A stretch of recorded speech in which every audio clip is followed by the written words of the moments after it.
Struggle T V میں خوش آمدید. آج جمعرات ہے اور ہم فلسفے کے بارے میں ہر جمعرات کو ہونے والی گفتگو کا سلسلہ جاری رکھیں گے.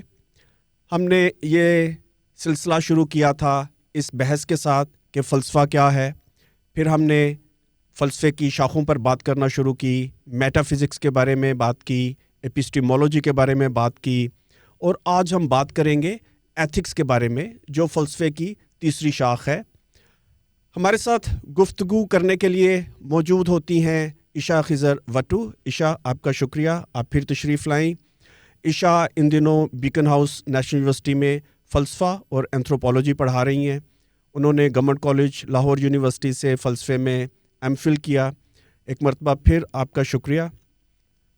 میں آپ سے سب سے پہلے تو یہ جاننا چاہوں گا کہ ہم ایتھکس کی تعریف کیسے مقرر کر سکتے ہیں, اور ایتھکس جسے ہم اردو میں اخلاقیات بھی کہتے ہیں اور مورلز کا لفظ بھی ایک استعمال ہوتا ہے, یہ بھی ہم آپ سے پوچھنا چاہیں گے دونوں میں فرق کیا ہے. تو وہ مختصراً سوال یہ ہے کہ فلسفہ اخلاقیات کو طے کرنے میں کیا اور کیسے کردار ادا کرتا ہے؟ ایتھکس فلاسفی کی ویلیو تھیوری کے برانچ کے انڈر آتی ہے. اس میں دو برانچز ہیں, سب برانچز کہہ سکتے ہیں ہم اسے, ایستھیٹکس اور ایتھکس. ایتھکس جو ہے ڈیلز ود مورالٹی. جو آپ نے ابھی بات کی ایتھکس اور مورلز کے فرق کی, تو اس کا فرق یہ ہے کہ جو مورلز ہے it is the belief about right اور رانگ.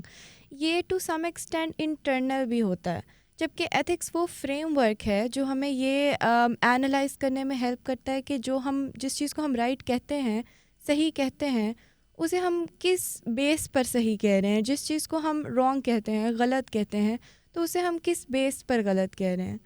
اس کے اندر ہمیں فلوسافیکل ویو پوائنٹس 3 اقسام کے ملتے ہیں براڈلی اسپیکنگ. پہلا ہے ڈیونٹولوجی. یہ لفظ ڈیوٹی سے آیا ہے, اور اس کا مطلب یہ ہے کہ جو مینز ہیں وہ اینڈ جتنی ہی ویلیو رکھتے ہیں. یعنی کہ ہمیں کچھ بھی طے کرنے سے پہلے, کوئی بھی ایتھیکل فیصلہ کرنے سے پہلے یہ ڈٹرمن کرنا یا making sure of this is also important کہ جو ہم وسائل استعمال کر رہے ہیں یا راستہ یا طریقہ یوز کر رہے ہیں وہ بھی ایتھیکل ہونا چاہیے. کیا اس میں ہماری انٹینشن ایتھیکل ہے, صحیح ہے. اینڈ دوسرا ہے کانسیکوینشلزم. اس میں it sort of overlaps with John Stuart Mill کا یوٹیلیٹیرینزم. اس میں جو نتیجہ ہے, جو کانسیکوینس ہے, وہ میٹر کرتا ہے, طریقہ یا وسائل کوئی بھی ہوں. تیسرا ہمارے پاس آتے ہیں ایرسٹوٹل کے virtue ethics. This is more of a character building thing, کہ آپ کا کردار کتنا مضبوط ہے. ان تینوں کو فردر ایکسپلین کرنے کے لیے یہ مثال استعمال ہو سکتی ہے, جیسے کہ جھوٹ بولنا. ایک ڈیونٹولوجسٹ کہے گا کہ جھوٹ بولنا ہر حال میں غلط ہے. ایک یوٹیلیٹیرین یا ایک کانسیکوینشلسٹ کہے گا کہ اگر جھوٹ بولنے سے کسی کی جان بچ رہی ہے, کسی کا وی آلسو سے گھر بچ رہا ہے, تو پھر جھوٹ بولنا غلط نہیں ہے. اور کوئی ورچو ایتھکس کے کانٹیکس میں ایک پرسن ہے, وہ یہ دیکھے گا کہ ایک اچھا انسان, ایک ورچوس پرسن کیا کرتا, کیا وہ جھوٹ بولتا یا کیا وہ جھوٹ نہ بولتا. اینڈز جسٹیفائی دا مینس, یہ ایک بڑی اہم بحث ہے. اس پر میں بعد میں دوبارہ بات کروں گا. اور اس حوالے سے لیون ٹراسکی کا ایک بڑا مشہور کتابچہ ہے مورلز دیئرز اینڈ آورز. اسی میں موجود ایک بات ہے جس میں پہلے آپ سے پوچھنا چاہوں گا. ٹراسکی اس میں یہ کہتا ہے کہ اخلاقیات کے جو اوریجنز ہیں وہ ہمارے معاشرے کے اندر ہیں. معاشرے میں اگر تضادات ہوں گے وہی طے کریں گے, یا طبقات ہوں گے وہی طے کریں گے ہمارے معاشرے کی اخلاقیات کو بھی. اور دوسرا یہ کہ جو بھی اخلاقیات کسی معاشرے میں ہوتے ہیں وہ اس کے حکمران طبقے کی ایک طرح کی ایڈیالوجی ہوتی ہے. تو آپ ہمیں بتائیں کہ کیا یہ درست ہے سوچنا کہ اخلاقیات کا اوریجن ہمارا معاشرہ ہوتا ہے, یا کچھ اور اوریجنس بھی ہیں؟ فلسفہ کیا کہتا ہے, اور کیا یہ حکمران طبقے کی ایڈیالوجی ہوتے ہیں؟ ایک بہت انٹرسٹنگ آئیڈیا ہے جو کافی پریولنٹ ہے کہ ایتھکس آتے ہیں ریلیجس سورسز سے. تو اس میں I would like to add کہ انٹرسٹنگ بات یہ ہے کہ بیفور انسٹیٹیوشنلائز ریلیجن ایگزسٹڈ تب بھی ایتھکس موجود تھے. مین از اے سوشل اینیمل، یہ بھی ہم سب نے سنا ہوا ہے. تو جب بھی مین ایز اے سوسائٹی یا ود ادر انڈیویژولس رہتے تھے تو there were certain moral codes کہ killing someone is wrong. بے شک کوئی لا ایگزسٹ نہیں کرتا in concrete form, but killing another person is wrong and stealing anything that belongs to someone else is wrong. تو ایک تو یہ پہلے سے ایگزسٹ کرتا تھا. اس کے علاوہ Confucius in ancient Chinese philosophy laid an entire framework on ethics, وہ بھی without any sort of divine commandment یا ڈیوائن ریوارڈ والا اسپیکٹ. اس کے علاوہ ایرسٹوٹل کے ورچو ایتھکس ہیں وہ بھی independent of any divine intervention exist کرتے ہیں. They are more inclined towards character building and eudaimonia والا کانسیپٹ جس کو عام الفاظ میں ہم کہیں گے ہیومن فلرشنگ. تو کلاس کا تو ایبسلیوٹلی انڈاؤٹیڈلی امپیکٹ ہے اس پہ. اس کی ایک آج کے دور کی مثال میں دینا چاہوں گی کہ ہم کہتے ہیں ہارڈ ورکنگ ہونا. یہ بڑی ورچو ہے، it's a very ethical thing, it's a very good characteristic. لیکن جو اپر کلاس ہے وہ کتنی ہارڈ ورکنگ ہے؟ کوئی بھی پرسن ہے تو اپر کلاس کا یا فرام دا بورجوازی، تو ان کے لیے جو ہے سکسیس کی ڈیفینیشن محنت نہیں ہے. سارا دن کام کرتے رہنا یا مینول لیبر کرتے رہنا ان کے لیے سکسیس کی ڈیفینیشن نہیں ہے. What is prevalent now is that passive income, کچھ کیے بغیر بھی آپ کی لائف کمفرٹیبل چل رہی ہو، that is the real metric of success. تو یہی ایک ایسا پرسن جس کی انکم ڈپینڈنٹ ہے آن اینی فیکٹری یا any means that require manual labour. کوئی زمیندار ہے تو فارمرز ہوں گے اس کے، کوئی فیکٹری اونر ہے تو فیکٹری ورکرز ہوں گے.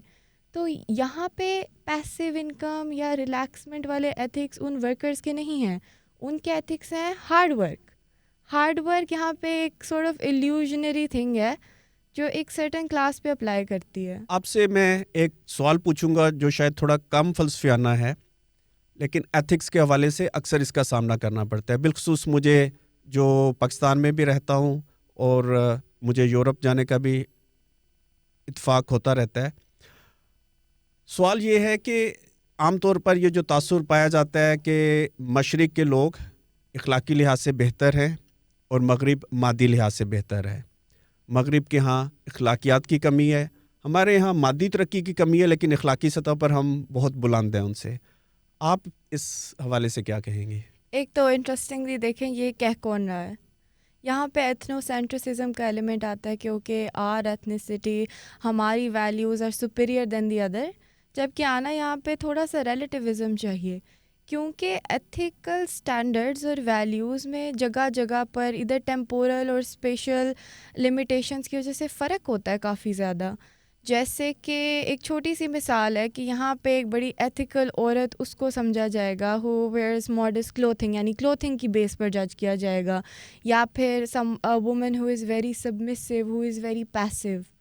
تو یہی ویسٹ میں اگر اپوزٹ ہوگی تو ہمارے یہی اسٹینڈرڈ رہیں گے جو ہم وہاں اپلائی کریں گے. وی وانٹ لک ایٹ کہ how she defends her own autonomy یا how she is in academically یا پروفیشنلی. تو وہ وہاں پہ ان کے ایتھیکل اسٹینڈرڈ شاید اس دا لیٹر ہوں. تو یہ بڑی امپورٹنٹ چیزیں نوٹس کرنا کہ ہمارا معیار کیا ہے ایتھکس کا، یا ہمارا معیار کیا ہے. ادھر اکثر فیملی ویلیوز کو امپورٹنس دی جاتی ہے اور وہاں پہ تھوڑی انڈیویژوالٹی کو دی جاتی ہے. ان کے لیے شاید وہ ایتھیکل ہے، ہمارے لیے یہ ایتھیکل ہے. تو philosophy also deals with this کہ کیا پھر ایتھکس انٹائرلی سبجیکٹیو ہیں یا ان کی کوئی مورل گراؤنڈ بھی ہے، کوئی مورل آبجیکٹیو بیس بھی ہے جو ہر جگہ سیم ہو. اچھا، یہ فیملی ویلیوز کی بات اکثر کی جاتی ہے. میرا خیال ہے، جو میرا تجربہ ہے، مشاہدہ ہے، فیملی ویلیوز ان کی بھی ہیں، وہ تھوڑی مختلف ہیں ہم سے. اس میں یہ جیسے آپ نے کہا کہ انڈیویجولزم کو تسلیم کیا جاتا ہے، اس کی عزت کی جاتی ہے، اس کا احترام کیا جاتا ہے. ہمارے ہاں انفرادیت جو ہے وہ اہم نہیں ہے. فیملی ویلیوز کے نام پہ ہم فرد کی آزادی کو بالکل دبا کے رکھ دیتے ہیں، خاص کر خواتین کے سلسلے میں. دیکھیں یہاں اینڈز اور مینز والی بات آ گئی. یہاں اینڈ گول کیا ہے؟ بظاہر کچھ اور ہے اور حقیقت میں کچھ اور ہے. تو then does that make it ethical? اچھا، تھوڑا سا ہٹ کے سوال جو تھوڑا مشکل بھی ہے لیکن بہت اہم بھی ہے پاکستان کے حوالے سے اور عالمی حالات کے حوالے سے بھی، تشدد اور ایتھکس کا سوال.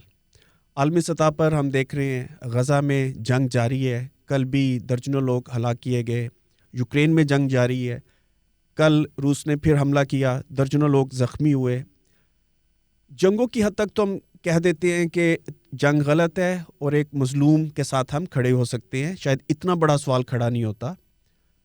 لیکن پاکستان میں جب تحریک طالبان ایک مسلح تحریک چلا رہی ہو, BLA ایک مسلح تحریک چلا رہے ہوں, تو پھر ہم کیسے طے کریں گے کہ کون سا تشدد ہے جس کی حمایت کی جا سکتی ہے, کون سا تشدد ہے جس کی حمایت نہیں کی جا سکتی.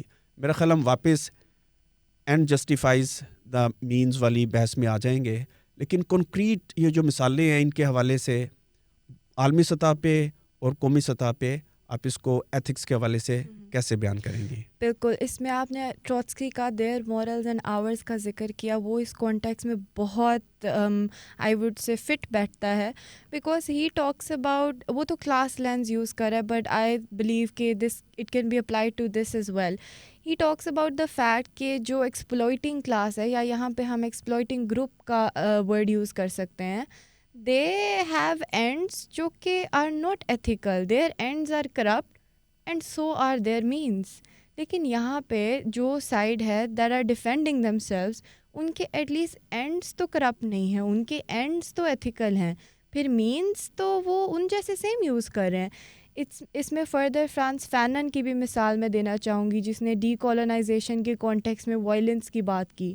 اف کالونائزیشن از وائلنٹ تو ڈی کالونائزیشن بھی وائلنٹ ہی ہوگی.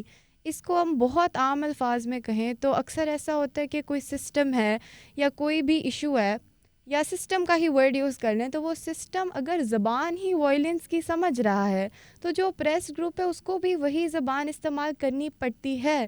یو کی not put your point across peacefully اگر اگلے کے کانوں تک یا ان کو پیس کی زبان سمجھ آتی ہی نہیں ہے. تو پھر اکثر یہ ہوتا ہے کہ ہم کہتے ہیں نا اس کو اسی کی زبان میں سمجھانا چاہیے, تو یہاں پہ وہ والی بات آ جاتی ہے. And Fanon too sees this and so does Trotsky. ایک بالکل مختلف سا سوال. تقریباً 3 دن پہلے یہ خبر آئی کہ سائنسدانوں نے امریکہ میں ایک 10,000 سال پہلے ایکسٹنکٹ ہو جانے والے اسپیشی کو, جس کو ڈائر وولف کا نام دیا جا رہا ہے, اس کو ریسرکٹ کیا ہے, اس کے DNA کی مدد سے اس کو دوبارہ سے زندہ کیا ہے. یہ تفصیلات ابھی طے کرنا باقی ہیں کہ وہ کس حد تک وہی ڈائر وولف ہے یا نہیں ہے, اس کی تفصیلات اور ٹیکنیکلٹیز پہ بات ہو رہی ہے. لیکن اس سائنسی ایجاد نے بہت سے فلسفیانہ سوال بھی کھڑے کر دیے ہیں, ایتھکس کا سوال کھڑا کر دیا ہے. سب سے اہم سوال تو یہ ہے کہ کیا موت کے اوپر قابو پا لیا گیا ہے یا پایا جا سکتا ہے, اور پھر بہت سے جڑے ہوئے سوال سامنے آتے ہیں. آپ نے اس خبر کو کیسے دیکھا؟ ایتھکس کے حوالے سے اس پر فلسفے میں کوئی بحث موجود ہے یا نہیں ہے, یہ بھی ہمیں بتائیے.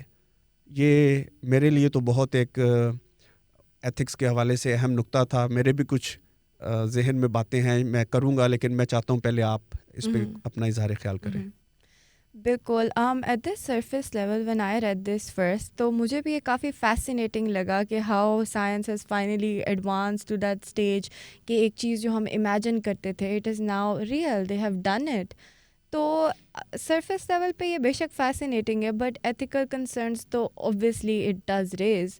تو پہلا میں اس پہ لینس جو اپلائی کروں وہ ہے پوسٹ ہیومنسٹ لینس, کہ it is not only human beings جن کی کوئی ڈگنیٹی ہے یا جن کی کوئی رائٹس یا اٹانومی ہے. We should now apply ethical considerations to animals as well, to plants as well, کیونکہ ہماری انوائرمنٹ کا ہی آپ حال دیکھ لیں, and even to these entities we have created such as AI. تو ایتھیکل کنسیڈریشنز ان پر بھی اپلائی ہوتی ہیں. The wolf never consented to this. یہ اگر بات پھر بھی اگر کسی عام انسان کو تھوڑی ابسرڈ لگے کہ ہمیں ولف کے کنسینٹ کی کیا ضرورت, تو پھر آپ ایٹ لیسٹ یہ دیکھیں کہ ایک آرٹیفیشلی ریسریکٹڈ اسپیشیز ہے, کیا وہ آج کے ایکو سسٹم میں سروائیو کر سکتی ہے؟ Because the ecosystem they were naturally designed to live in, to thrive in, وہ ہزاروں سال پرانا ہے. اور کیا یہ ایکسپیریمنٹ آج کے ایکو سسٹم کو ڈسرپٹ کرے گی؟ کیونکہ بہت چھوٹی چھوٹی چیزیں ہیں سچ ایز بیز جو ہمیں بہت چھوٹی لگتی ہیں, how significant they are for this ecosystem. تو ایک ایسی ایکسپیریمنٹ کا بھی تو ایکو سسٹم پہ کوئی امپیکٹ ہو سکتا ہے. تو انوائرمنٹل کنسرنس بھی بہت ہیں. دوسرا یہ کہ آر وی شور کہ وہ ایک میڈیکلی اچھی لائف فلفلنگ لائف گزار سکتے ہیں, اور did we just create them to suffer. And اس میں اگر ہم ڈیونٹولوجی والی بات کریں تو ہماری انٹینشن کیا ہے؟ آر وی پلینگ گاڈ یا are we doing this out of humility یا کمپیشن, جو کہ اس میں سے نکالنا تو کافی مشکل ہے. اور I would say this is being done out of arrogance and to see human power والی بات. تو انٹینشن کے لحاظ سے یہ تھوڑا پرابلمٹک ہو سکتا ہے. مجھے جراسک پارک وہ فلم بھی یاد آ رہی ہے. جب میں یونیورسٹی میں جانا شروع کیا 90 کی دہائی میں, تو وہ بہت مشہور ہوئی تھی. اور یہ سوال تب سے کم از کم میرے ذہن میں موجود تھا کہ شاید ایک دن ڈی این اے کی مدد سے ایسا کر لیا جائے, اور اب ایسا انہوں نے کر لیا ہے. لیکن یقیناً بہت سے ایتھیکل سوال بھی کھڑے ہو گئے ہیں. ایک سوال تو میرے خیال سے, اور میں آپ کی رائے بھی جاننا چاہوں گا, میرے خیال سے تھریٹیکل حد تک اب یہ ممکن ہو گیا ہے کہ انسان نے موت کو اوور کم کر لیا ہے. اگر ہم موت سے کسی کو واپس لا سکتے ہیں تو شاید یہ بھی ممکن ہو کہ موت پر قابو ہی پا لیا جائے, کسی کو مرنے ہی نہ دیا جائے. تو اس کے نتیجے میں میرا خیال بہت سی ایتھیکل مسائل پیدا ہوں گے. آف کورس, بالکل. ایک تو یہ والی بات کہ دا existentialist in me would say کہ ضرورت کیا ہے اس کی. One life full of the horrors in this world, and individual بھی بہت سفرنگ ہوتی ہے that every human being goes through. تو if you ask my absolutely personal opinion, تو مائی اسٹانس وڈ بی اس کی ضرورت کیا ہے. But are there any people جو یہ چاہتے ہوں گے شوق سے؟ What do you think about this? معلوم نہیں. میرے لیے جو سب سے مشکل بات ہے, کل کو وہ یہ بھی فیصلہ کر سکتے ہیں کہ 10,000 پہلے کا جو انسان تھا اس کو دوبارہ زندہ کر لیا جائے, جس کا بالکل کنسینٹ شامل نہیں ہے. تو یہ تو بہت ہی غیر جمہوری, ایک طرح سے پاور کا ان ڈیموکریٹک استعمال ہوگا. اینڈ آلسو کوئی بھی ایسی ٹیکنالوجی آتی ہے تو وہ بہت دیر سے وہ ٹرکل ڈاؤن افیکٹ کے ساتھ تھرڈ ورلڈ تک پہنچتی ہے یا لوور کلاسز تک پہنچتی ہے. It is first of all the likes of Elon Musk and وہ upper class Silicon Valley people جو اس کا بینیفٹ حاصل کرتے ہیں. تو اگر یہ آ بھی جائے تو don't you think this too will be something saturated یا concentrated in the hands of only a few people, a minority? یہ بالکل جو ٹیکنالوجی کی پولیٹیکل اکانومی ہے وہ بھی بہت ایک اہم بحث ہے ایتھکس کے حوالے سے. بہرحال یہ ایک مرتبہ پھر بہت دلچسپ گفتگو تھی. امید ہے ہمارے ناظرین کو پسند آئے گی, وہ بھی اس سے سیکھیں گے. میں نے بھی آپ سے بہت سیکھا. میں آج کی گفتگو ختم کرنے سے پہلے ایک شارٹ سٹوری کا ذکر کرنا چاہتا ہوں. ایک امریکی رائٹر ہیں ارسولا کے لیگوین, امید ہے کہ میں ان کا نام درست طریقے سے لے رہا ہوں. 2 دن پہلے ایکچولی میری ایک اسٹوڈنٹ نے مجھے ان کی ایک سٹوری دی پڑھنے کے لیے, جس کا ٹائٹل تھا those who walked away from Omelas. یہ جو ساری ایتھکس کی بحث ہے اس کو اس نے اس شارٹ سٹوری میں سمیٹ دیا ہے. تو میں چاہوں گا کہ نہ صرف آپ بھی اس کو پڑھیں بلکہ آئندہ کبھی اس پر ہم بات بھی کریں. اور میں ناظرین سے بھی درخواست کروں گا کہ اس کہانی کو ضرور پڑھیں, اسے اردو میں بلکہ شاید دنیا کی ہر زبان میں ترجمہ کرنے کی بھی ضرورت ہے. عشا خضر وٹو, آپ کا بہت شکریہ. اس کے ساتھ ہی میں ناظرین کا بھی شکریہ ادا کروں گا جنہوں نے ایک مرتبہ پھر اس پروگرام میں ہمیں جوائن کیا. امید ہے آپ اس سیریز کو دلچسپی سے دیکھتے رہیں گے. آپ کا بہت شکریہ.